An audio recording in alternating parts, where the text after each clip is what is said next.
Hello and welcome to Sean White's Solar and Energy Storage Podcast. Today we have Paul Bui, and Paul is from Fronius.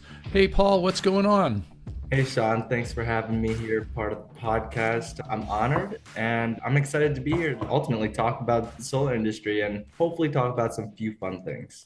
Yeah, I know Fronius. It's just like a fun name of a company. It just sounds like kind of a cool name. I remember one time I was talking to somebody and they were like, we were at this conference and then we ran into Mr. and Mrs. Fronius. Do you know Mr. and Mrs. Fronius? So I have met them a few times through my employment at Fronius. Genuine people, honest, down to earth, genuine people. And I like that you mentioned that Fronius is an interesting name because it really is that someone's name that has been passed down through the generations. Yeah, and I know also that Fronius is famous for welding machines. Like I even heard that they were in the Tesla factory or something like that. So, I mean, since you're sort of competing against Tesla, you shouldn't let them use your inverters. Just kidding. And then another thing is I have this idea. So, you ready for my idea? Yeah. Since you do welding and you can have direct PV arc welding where you get it all set up and then you wait for the sun to come out and you start making this big arc and then you can weld stuff and you won't have any like efficiency losses for anything in between the sun, the wire, and the arc. A direct feed from the sun to melt whatever metals and weld whatever you need, huh? Yeah, so like a direct PV system is a PV system like where you just have the sun, a PV module, and a pump or a fan, or in this case, an arc. That's even cutting out more middlemen. It's just like going right straight to plasma. And it's kind of cool that the sun is plasma, the arc is plasma. So you're just going like from plasma to some, crystal electron flow right back to plasma. I love that idea. And honestly, I would even say it ties closely with how Fronius came to be in a contemporary sense and what we've turned into. Originally, as you mentioned, Fronius is a big welder. We have been in this industry, the power electronics industry, for in January, it will be 80 years. So we have Yeah, 1945, right? exact. Yeah, because I was just looking at the website and it said that you guys have been around since 45. So that's before Bell Labs came out with the solar cell. Yep. And so our solar division actually came to be around the 1980s when at one point the owner, Fronius Günther, thought to himself that we were, he quote unquote, energy thieves, always taking energy in order to weld. And Uh-huh. so part of our goal of being sustainable, we took our knowledge, expertise in welding, and ultimately turned it back into a solar inverter so that we can no longer be energy thieves. So do you have customers that are buying both the solar and the welders? Yes. So nationally, we do have people who are mainly interested. A lot of times the interest comes into our welding, mainly because our welding technology is far into the future and utilized at many different levels of robotics as well. But once people get into it, they hear about our solar side a little bit, and that generally opens doors to being able to offer both solar and welding to these end users. So I'm wondering, is Fronius more of a welding company or a solar company? We consider ourselves less of both and more about power electronics. So you're a power electronics company. Like, do you sell more money's worth of welders or inverters? I would say welding team has a pretty solid, not to say our solar is lacking, but the welding has many years of technological advances. So I would say our welding size is a larger portion than our solar energy side. So there's different types of welding, and I know like a lot of people think that welding is like, you're using some kind of gas and you're making some real super hot flame. But there's also arc welding. Is Fronius more into arc welding? So part of my experience, I actually get very minimal chance to work with the welders or a welding team. So I'm not too sure. I know probably the most famous of the welders is our CMT machine, our cold metal transfer. And that one pretty much marked a new age of welding for the industry, mainly because Fronius spent upwards of 10 years developing welding technology to weld aluminum to steel. So our CMT is probably our most fascinating, but the trans arc was the first welder that we came out with. And so we came out with quite a few different after. So you said cold metal Transfer, CMT. CMT, like certified massage therapist, also probably not much Yeah. of a difference. So this the cold metal transfer puts aluminum to steel, and so I figure it must be using electricity and not like argon gas or something like that.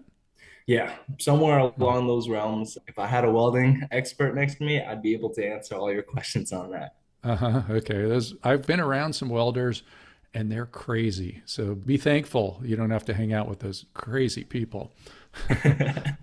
It's cool technology though. Uh-huh. Yeah, oh, yeah, yeah. Super cool. And so you got the solar, you got the welders, and let's talk a little bit more about the solar. So everybody in solar these days is doing energy storage, and so I'm sure Fronius is doing energy storage.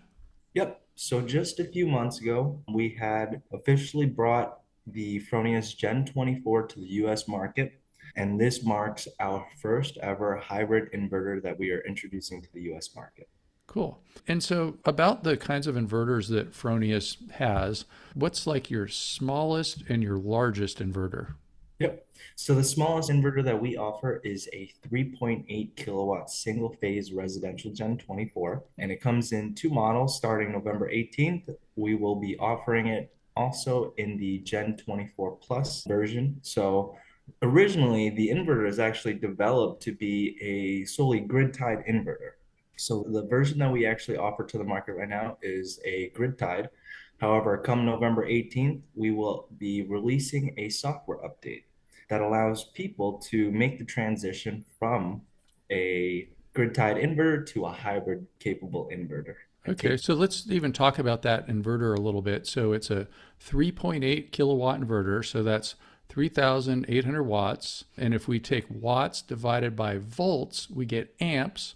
So we divide that by 240 volts for residential, and then we are going to get just about 16 amps. And the way that you size a breaker is 16 amps times 1.25 gives us a 20 amp breaker. It's actually going to be slightly less, and then you round up to 20 amps. And a lot of people love putting inverters on a 20 amp breaker because there's this thing in the National Electrical Code in 705.12 where we're talking about load side connections. And our favorite load side connection is what we oftentimes call the 120% rule. And oftentimes, if you have somebody that has a 100 amp bus bar, 100 amp main breaker, you take the bus bar times 1.2 is 120 amps, subtract off the main breaker, and that leaves you 20 amps for that 20 amp breaker as long as you put it at the opposite end of the bus bar from the main breaker. And so that's why 3.8 kilowatt inverters are so popular and so famous. And do you also have a 7.6 kilowatt inverter?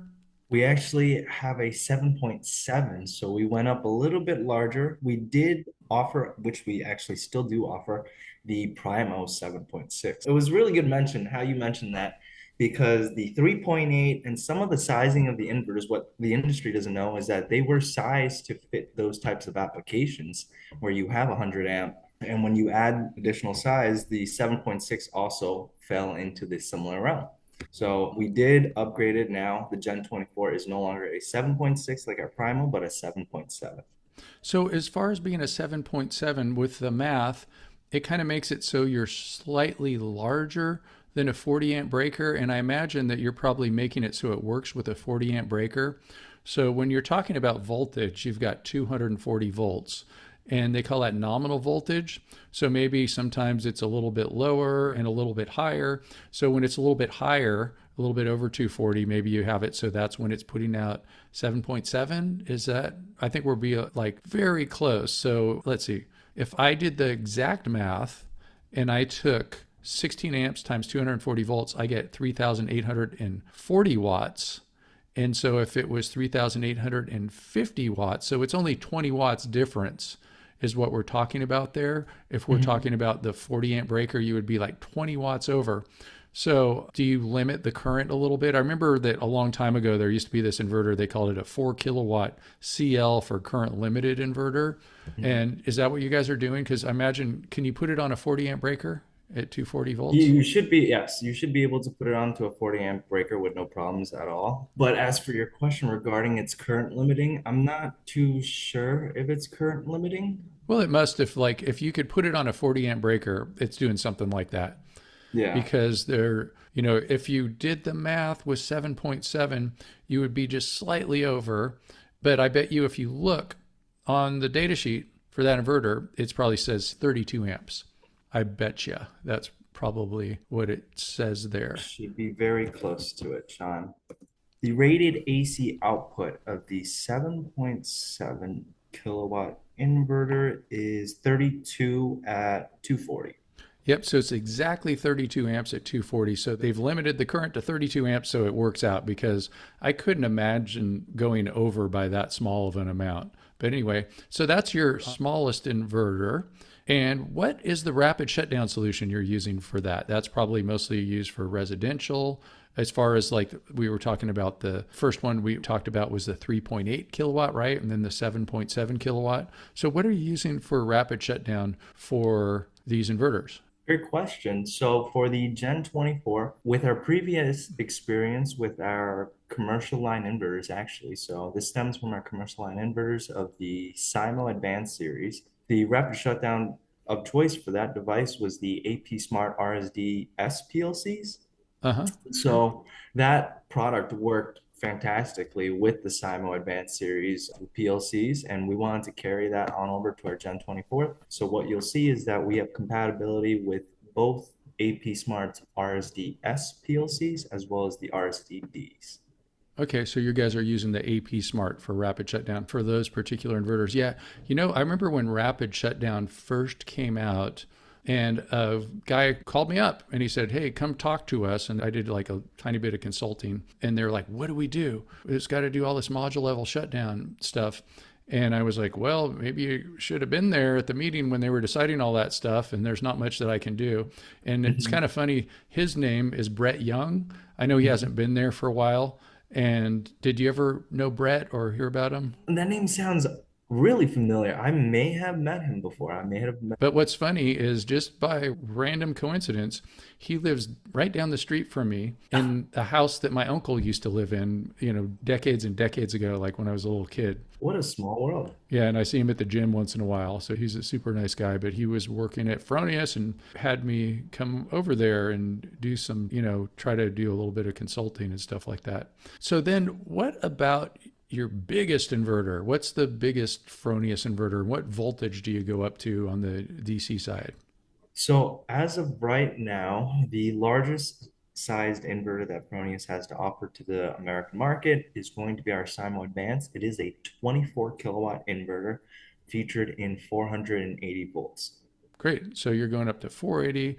It's 24 kilowatts. So Fronius is pretty much specializing in rooftop solar or ground mounted solar that offsetting building loads, probably not utility scale. Yep, most definitely. So around the 500 kilowatt range and ground mounts work really well with our inverters and string inverters. Mm-hmm. And is there any plans to go big and do utility scale? That's a very good question. We see through our experience after actually the release of the Gen 24, we had many questions regarding this. As much as the market likes the Gen 24, it seems there's a big emphasis on the commercial market within the US. And so it is an opportunity for us to come out with one. Something to note is that if you take a look at our international offerings, we do offer, I believe, 100 kilowatt size inverters and larger. So we do have slightly larger inverters outside of the US. Oh, so you do bigger, so it's 24 kilowatts in the US, and then you're going up to 100 outside. Yep, I believe we call it Argino, which looks like 125. We also have the Verto. This one might be slightly larger than that of the Simo. Looks like it goes up to a 33 kilowatt. But previously in the US, we did offer one larger inverter size that I myself had some experience working on in the field on, and we offered something called the Fronius CL. And the CL stood for our commercial line, but that was a 277 480 volt Y connecting inverter, and it was featured in a 33 kilowatt to a 66 kilowatt. Because it was an older inverter, it was also a high frequency transformer inverter. So you could imagine at that size, the machine itself was the size of a refrigerator, a full size Uh-huh. refrigerator, before Yeah. transformerless inverters became a thing. Yeah, I remember my first contact or time I installed a Fronius inverter. It was in 2008, and we were a company, we were doing a lot of SMA inverters, and it was like we did some string sizing, and it was just like this small system wasn't going to work because the strings couldn't go short enough. And then Fronius had this high frequency inverter, and we could do a shorter string on it. And that's when we installed it. And so it was like a high frequency transformer. And so we Yep. had, back then we called inverters like transformer inverters, and it was really rare to see a transformerless inverter. And so it was this lighter inverter with a high frequency transformer. So I guess it like took the frequency, went super high, and then dropped it back down for the grid. And then another thing I remember too is like some years later, the guy that I was working with, I was no longer working at that place. He's like, "Hey, I got a call and this inverter is not working right now." And he's like, "What do I do?" And I was like, "Screwdriver, cell phone, stand in front of the inverter, call him." And he called Fronius, and he said they were great. And they just had him do a couple things and sent him a new inverter, and he just replaced it. So that Yeah. was pretty cool. And I imagine, I guess it's probably still working. I don't know. Yeah, Uh-huh. you can also imagine something else you can imagine from Fronius is that we still more than likely offer the parts for that installer to continue repairing that inverter, keep it running for an unknown amount of time. So I've been with Fronius myself for 11 years. Wow, that's quite a while. Yeah. Yeah, originally I was hired into the technical support team when I was 18 and worked there for 3 years, but I enjoyed working with people. I Hmm. enjoyed educating. Before Fronius, while I was in high school, I was part of a mentorship program, actually teaching young students from fifth and sixth grade about electronics and physics. Uh-huh. And ultimately, I ended up being hired at Fronius because one of my mentors at the time was actively looking for jobs for his students. And the resume was actually, the job was posted to our top student at the time, but he declined the position and it was put into my lap. And I thoroughly learned to enjoy working for Fronius through the years.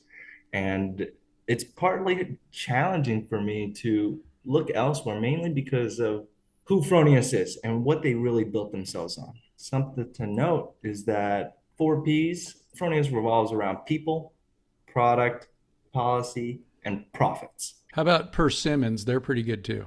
I love persimmons. When they're in season, they are a fruit that I feel like more people need to enjoy. Yeah. So you should throw in another P there next time. Yep. Yeah, Uh-huh. exactly. And they put a large emphasis on really people. And so what you'll see across the board with anyone who's worked at Fronius is that many of them have really good things to say about Fronius. When I was hired in, my mentor at the time, it was, you might have heard this gentleman's name, Emmett Muckles. Oh yeah, I know Emmett. Yeah. In fact, I remember when I was teaching a class for some nonprofit in Detroit, that's when I met him. And it was like this global exchange thing with this thing called Green Economy Leadership Training.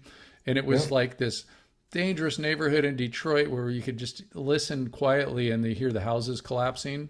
And it's called Highland Park. It was like a neighborhood or by Detroit. Mhm. And yeah, and Emmett showed up, and that's when I met him. And so I've known him ever since. He's still a prominent key within the industry, and Yeah, I always see him at all the different conferences. And yeah. exactly. Yeah. We're really good buds, and he pretty much taught me my teaching skills. So, part of my duties here at Fronius, I actually conduct trainings all the time on our products. I've had a few classes on heat spring as well as NABCEP. Yeah, that's really cool too, because this morning I Googled you and it was like your bio was on HeatSpring. And then I had a meeting with Brian Hayden, the founder of HeatSpring, and he was like, "Oh, yeah, we did something with Fronius," so Yeah. cool. So it was really through Emmett and everything that he was able to teach me that I was able to improve in my communication skills and really changing the way that I taught about solar. So Yeah, and I know Emmett has a podcast too, but I don't think it really focuses on solar or renewable energy or anything like that.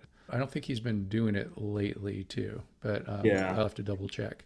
But yeah, really super cool guy. So let's see. Some other things is like the Fronius inverters. I remember I've seen them have really cool advertisements and stuff, and it was like it seems like it's in Europe, I guess. Like there's like people out in the grassy fields, and they're beautiful people, you know. And so, what country is it? Like Scandinavia or Austrian. So, Austria? international Austrian company with, I believe, 26 subsidiaries worldwide. And our headquarters is, we have a few facilities, Pettenbach, Thalheim. Those are places in Austria. Yep. Yeah, I've been there. It's been a while, but I'm trying to think the last time I was in Austria, I might have been a teenager Yeah. doing the Europe trip when I think I was 19 in Innsbruck. Yeah, I remember I stayed at a hostel in Innsbruck. And so is the manufacturing happening there too? Yep. So all of our inverters are currently being manufactured within Austria. Many of the parts. Wait a second. Hold on, hold on. Is Austria a part of China? No, I'm kidding. Good question. So there is a large influence within the international market of solar that comes from China. So it actually opened up a lot of partnerships for us, and this is a perfect segue into the battery compatibility and choice for Great. Fronius Gen 24s. Okay, yeah, I was going to ask you about that. Great. Yeah. So through our international partnerships, we were able to link up with BYD, which stands for Build Your Dreams, and work with them on gaining battery compatibility with one of their batteries called the HVM. They do have a whole series on the HV series, HVS, HVM, and then HVL. For Fronius specifically, our Gen 24s work directly with the HVM. So do you go and get the UL 9540 test with that battery? Is that how you're making it happen? So, to my knowledge, yes, that is correct. Our international counterparts did the testing already, along with BYD to gain Hmm. certification. Okay. And is there other batteries that you're working with? So, we are capable of tying up to Franklin WH, their A gates. So, they are more or less an agnostic system. And so, that is another compatibility that we are actively working on. Yeah, and it's like hooking up to them is one thing, and then spending all the money and time to go through the UL 9540 test is another. Yeah, exactly. Processes like that do take time. So, Okay, great. And so does it have the UL 9540 with a Franklin yet, or is it something that you're working on? I believe that one is relatively new news for us, and so that is something that could and that is currently being worked on. But we don't suspect there to be any problems in terms of compatibility on that level. Yeah, yeah. Like I said, making it work, that's one thing. And then going through all the tests, that's another thing. Yeah. And then there's also the UL 9540A, which is not like a test that you pass or fail. It's called large scale fire testing, even though if it's a small battery, they still call it large scale fire testing. And then that will help determine how close together you can put the batteries and things like that. So if you didn't go through the UL 9540A, then you would have to keep your batteries 3 feet apart, for instance. So anyway, BYD, are they the biggest battery company in the world right now? For batteries, they might be. I do know that a majority of their business is within automotives and transportation, and they build a lot of infrastructure dedicated towards the automotive industry and EV charging. So outside of the US, I believe they are, if not the largest. Okay, you know what? I just looked it up and it looks like CATL, cattle, is a little bit bigger than BYD, but that was last year, so things change a little bit. But cool. Let's see, this list 2023, so it's a little bit outdated, but they have just the top companies CATL, BYD, LG, Panasonic, and so on and so forth. So when Fronius started in 1945, what do you remember of that time? Well, I wasn't born that time, but what I do Oh, remember. sorry. I hope I didn't make you feel bad because thinking that you were like 90 years old. Sorry about that. Yeah. So 1945, a Romanian refugee left his country and ended up at I believe, a hotel in Austria. And essentially, what had occurred was that the owner of this hotel offered Gunther Fronius a place to stay if Gunther was able to repair his radio systems and some electronics around the building. And so that partnership eventually grew up into the family-owned company now. But initially, Fronius started as a battery charging company in 1945, really finding a way to charge the batteries back then. Most people were just throwing away the batteries when there was no charge left to them. And so there was a large need to find a way to reduce that waste and give a second life to these batteries. And Fronius Gunther was one of the first pioneers to create a battery charging system Do to you give mean, them. oh, do you mean I could recharge batteries? I've been getting a new EV every week. I didn't realize that. Yeah. Thanks. I'm going to try to figure out how to do that. We interrupt you for a very important announcement. Sean White's Solar and Energy Storage Podcast has been brought to you by Sean White's Solar and Energy Storage Podcast. That's right, Sean White is sponsoring his own podcast, and he wants to remind you to go check out some of his classes. You can go to SolarSean, that's solar, SEAN.com, and then click on the links to check out his classes. You can check out his heat spring classes, and you can also hire him to teach classes for you, like at your company, something like that. Now back to the show. So regarding UL 1741 SA, I believe the 2008 and the 2013 changes, the addendums for the S. Yeah, and so anyway, what these things are is like different places like California, they'll have different requirements. So there's greater and greater penetration of inverters on the grid. They have to do things. So, say for instance, they don't all shut off at the same time. And so as we do more with this, then we just keep going up and up. And in fact, there's even the emerging UL 1741 SC and things like that. Yeah, these utilities are asking more and more out of advanced grid features from the inverters to really deal with a slew of different scenarios. But essentially, the SIMO Advanced series is SA compliant, I want to say. And then when we actually go towards our Gen 24 series, they are going to be both SA and SB compliant. Great, great. Yep. So our previous generation is lacking in that area. Something to note is that we do not imagine chasing those changes either regarding the Simo Advanced series or the Primo series. So you won't be able to see an SA or SB version of those. However, for our Gen 24, that is not a requirement that we should have to worry about.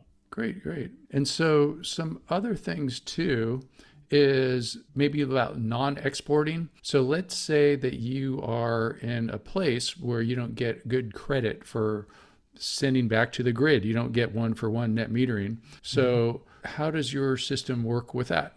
So our Fronius inverters have the ability for dynamic power reduction. With the use of one of our monitoring cards and our smart meter, you're actually able to control the output of your list of inverters. You can have one or a group of them. However, as long as you have both the smart meter and one monitoring card available, then the one single monitoring card will be able to control the output of each of these inverters. So maybe you could explain what that looks like with the monitoring card and the smart meter. So you have an inverter and you can stick things in the inverter and you put CTs. Those are those little hoops, call them a current transformer, that measure current on AC wires. How does that look? Yep. So moving towards our Gen 24, it's going to look a little different because every Gen 24 does come already with the monitoring available to it. So that's not something you have to purchase additionally.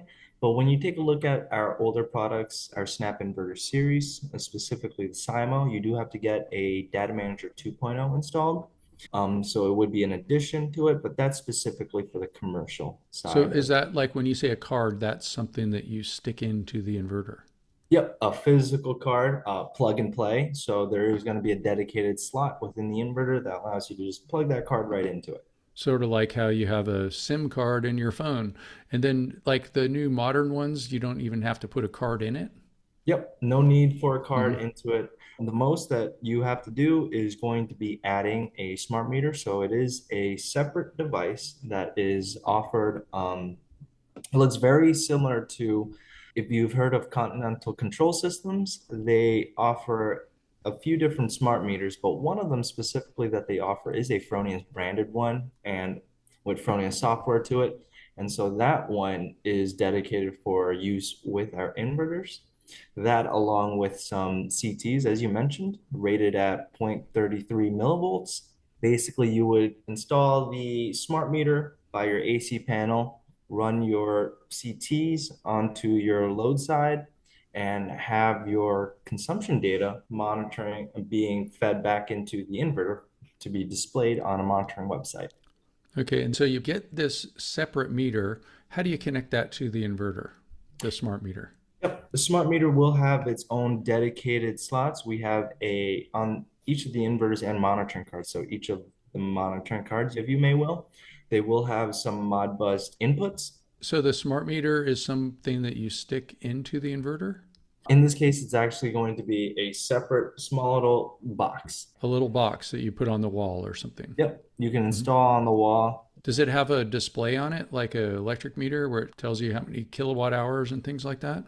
Nope, no display to it. So just a few diagrams on it denoting where to wire your connections and for what type of application. The smart meter itself can be utilized in a three-phase or a single-phase application. So you do have to wire it appropriately for both applications. So you would wire this smart meter. There's a connection to the inverter. And do the CTs go to the smart meter? The CTs do go to the smart meter. There will be another dedicated terminal connections for the CTs themselves. And so you have these little CTs that are little hoops that measure current, sort of like a current clamp meter, and they go around some of your AC wires. And then you can program it so it does not backfeed the grid when you don't want it to.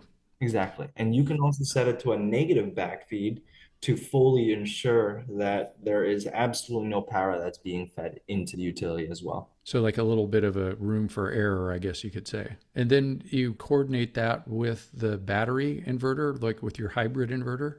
Yep. So the Gen 24, once you actually add those sort of connections, the smart meter as well as to the Gen 24, you'll actually have access to a bunch of programmable field adjustable trip points that deal with the functionalities itself. So you'll be able to change the state of charge for your batteries and a plethora of different trip points. So, how does all the communications work? So, you have like Bluetooth, Wi Fi, wired, cellular. Yep. So our monitoring card is capable of, well, out of the box, it speaks Wi-Fi. And so, when you say monitoring card too on your new inverters, it's not even a card, it's built into it. Exactly. Yeah. Yep. So, those speak Wi Fi. Okay. So, does the customer have to have Wi Fi or is it like its own hotspot? So the customer does, if you want monitoring, you're going to need a source of internet connection at the site. We do have a cellular option that can be tied to our monitoring platform. And so that way you can send information through a cellular device, but an internet connection is going to be required on site to view any of it. However, for the setup of the inverter, you'd use your phone. And at that point, you can actually set up the inverter if you chose to not have it monitored, not have any sort of consumption data. You can have the inverter start up and commissioned without Wi-Fi on site. Mm-hmm. Great, great. And so the cellular aspect of it, how does that work? Do you have a SIM card that you have to buy separately? Is it a separate like card? Great question. So it is going to be a separate device offered by Digi that gets tied. So on the monitoring cards as well as the inverters, what you'll find is that there is an RJ45 or an Ethernet plug for a LAN connection.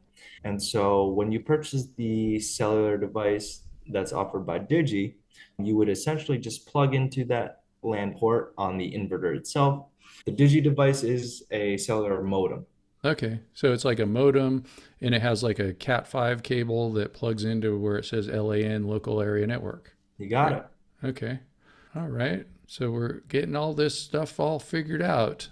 And then with your inverter, so the ones that work with batteries, and so when people call it a hybrid inverter, when you can plug PV and batteries into it, are those the Gen 24s? Yes. the Gen 24 specific. So Gen 24, and is that because it's 2024, or is it going to be 25 next year, or is it just? I would say so. It was destined to come out this year and take the market by storm and really set a new precedent for Fronius and the products to follow. Again, I mentioned that this is the first time we're stepping into the hybrid realm of things. But if you actually take a look at our international team, they've been in this realm for about 5 years and a little bit more than that now with hybrid capabilities. And so they have a lot more products that utilize the hybrid capabilities, such as EV chargers and hot water heaters that tie up to the Gen 24. Wow, so you got the EV charger there. So we're pretty much talking about an energy management system, or you could call it a power control system. So energy management system, EMS, power control systems, PCS, and we can read about that in the National Electrical Code in 705.13. And when you're doing that kind of stuff with an EMS or a PCS, you can also avoid the rules that we were talking about before, like the 120% rule, because you could just limit current, which is very handy when somebody has a 100 amp service and they're trying to charge a car. And so do you have a EV charger that comes with the inverter, or you can buy it that works with the inverter, I guess? So right now for the US market, we don't, but we are actively working on one for our market. We have good news regarding it thus far, and I'm excited to see more news come out about it. But as of right now, the US market is lacking in those areas of additional products to make full use of the hybrid. Something I do want to take a moment to talk about is why are we coming out with these products? Really, like ultimately, what is Fronius's goal with diving into these different markets? But something I'd like to share is our goal in developing products is towards our ultimate dream of 24 hours of sun. Yeah, I see that when I'm in space. Yeah. Yes, if you can make use of all the energy that sun is creating from space, why not, right? Just got to get away from Earth. It just makes this big shadow all the time, or half the Yeah, time. that is true. And so what you'll see is that in order to really continuously head towards our dream of 24 hours of sun, we're actively coming out with products that will be tied into our Gen 24 that makes full use of all the sun's energy. We're excited about it. And so I imagine you're probably having plans for vehicle to grid and things like that. We have some big plans. I don't want to speculate or share anything that, might not come to fruition, but we have a dream, and I think everyone with working at Fronius is set on the same dream. Great. And then you've probably heard of virtual power plants, the Yes, visual. VPPs.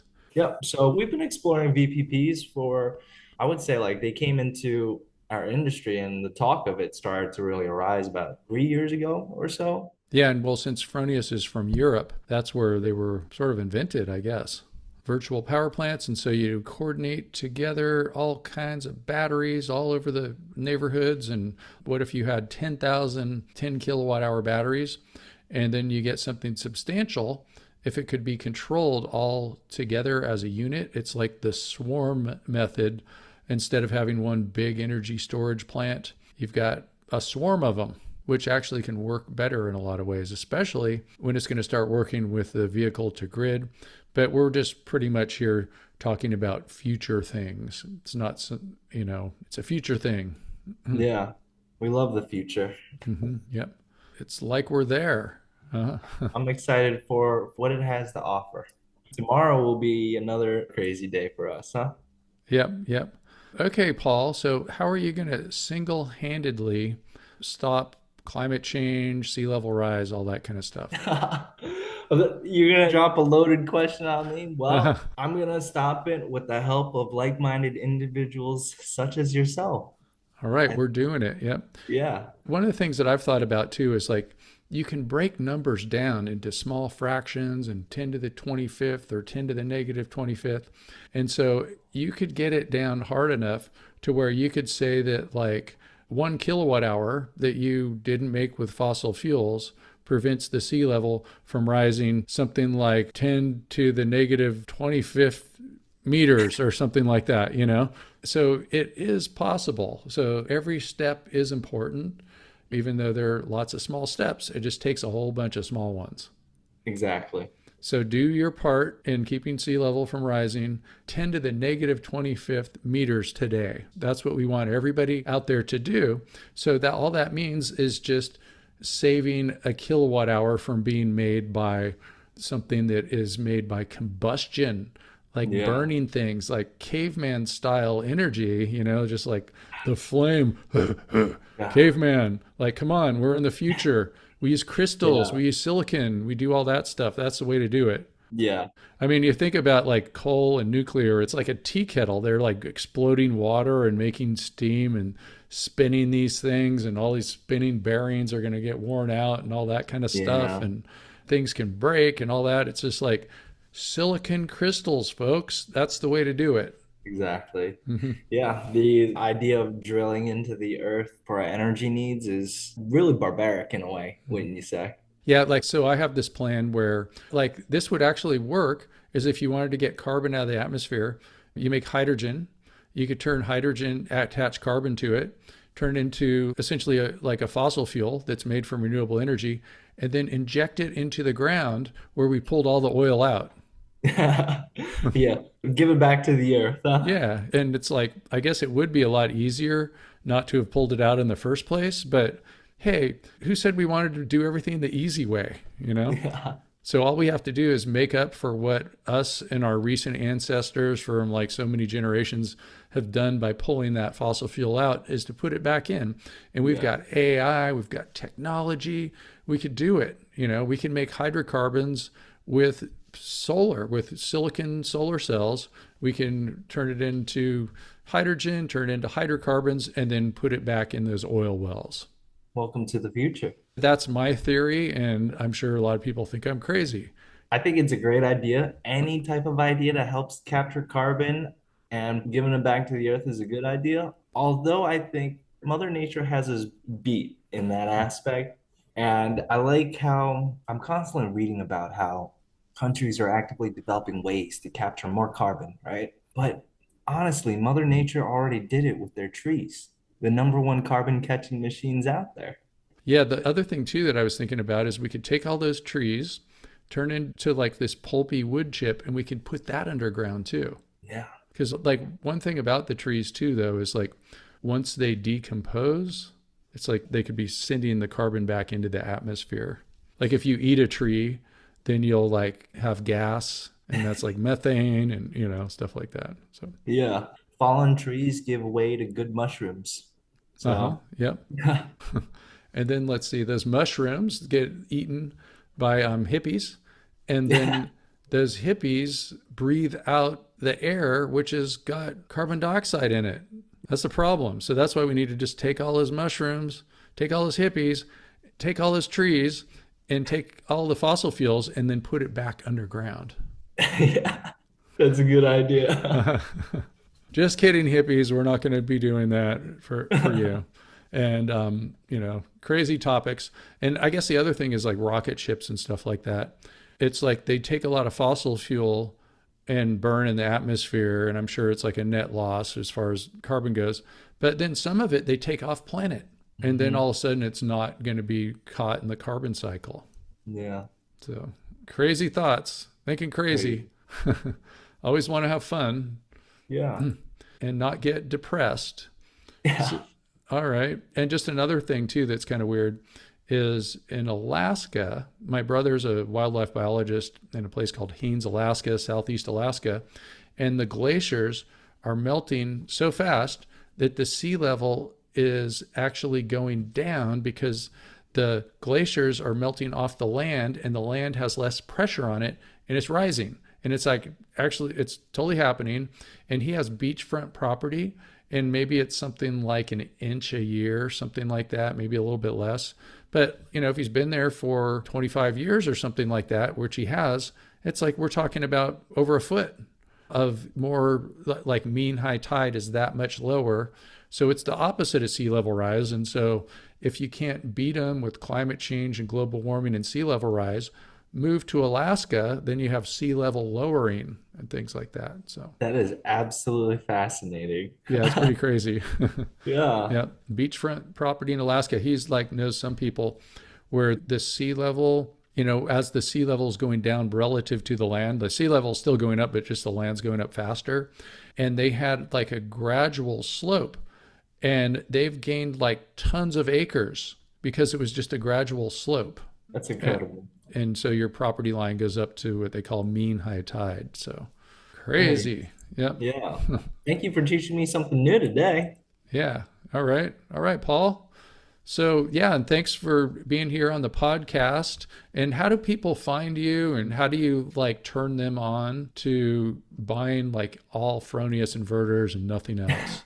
Well, I'm not here to just sell Fronius inverters, but if you're looking for a new solar solution and you want some expertise behind it, we're not just a selling company like many and that put profits over people, but we're all about relationships and sustainability. And so if you're looking to have an energy transition into the solar energy world, let's have a talk. You can contact me at my email address. I do have a phone number as well. I do have a LinkedIn, although I don't play too much heavily into social media, but you can contact me at bui.paul@fronius.com, as well as my phone number, which is, I'm sure Sean will put it in the description somewhere, but Yeah. And so your name is spelled B-U-I. yeah, So you said bui.paul@fronius.com? yeah, you got it. Great. Awesome. Okay. Well, sounds really good, Paul. Thanks so much for being on the podcast. And thank you, everyone else, for listening. And you should sign up for lots of my classes and make sure to get yourself NABCEP certified. There's so much going on with the NABCEP certifications now. In fact, the PVIP, PV Installation Professional Certification, has a new thing called Board Eligible, where people can take the exam without any work experience and still pass the exam and brag about it that they passed the exam, even though they didn't fulfill the paperwork requirement of showing all their installations. And then once they do fulfill that paperwork requirement, then they can get, the official certification instead of just being considered board eligible. I'm also going to be teaching at the NABCEP conference in March in Reno, Nevada. So everybody should come up there and let's go hang out in Reno. And that'll be a lot of fun. Those conferences are tons of fun. And have a good day, everyone. Woo!